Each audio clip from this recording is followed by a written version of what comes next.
Now, it's an important day for the economy today. We've got the gross domestic product figures coming up, growth figures, coming out at 9:30 this morning. Morning, Steph. Yeah, what are they expected to say? Good morning. They're not expected to be great, to be honest, but it will give us a good sense of where things are at with the economy at the moment. Good morning, everyone. Now, the biggest contributor to this figure is the services sector. That's anything from restaurants to mortgage advisors to health providers. Now, it makes up more than 70% of everything we do in the economy. And to get a flavour of how some in the sector are doing, we caught up with one of them. We started the business, me and my friend Frank, back in October 2009. We opened our first restaurant in Spitalfields, and since then went to grow to another one in St Paul's, and we finally opened up our third one in Soho in summer 2011. We found a lot of things tough going. Pretty much every aspect has been tough going at one stage.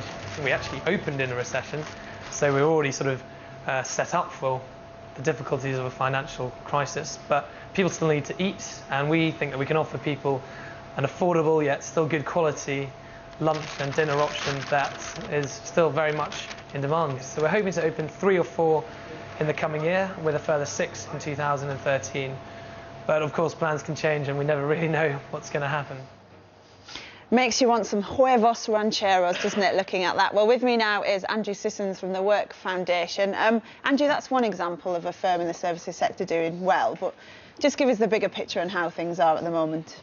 Well, the service sector is an incredibly diverse area. You've got, on the one hand, services that are very much focused on domestic consumers, things like retail, shops, hotels, restaurants, and areas like that. But on the other hand, you've got much more technical, advanced services, things like engineering services, IT consultants, a lot more stuff which goes on behind the scenes, which often is quite high value and can be sold around the world. Yes, because that's one of the big problems, isn't it? We keep talking about getting growth from exports, but yet for a lot in the services industry, their market is domestic. That's a problem.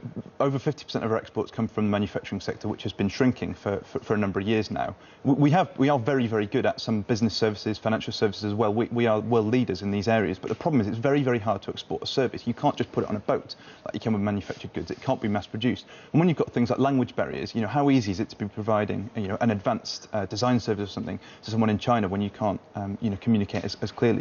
So there are big issues.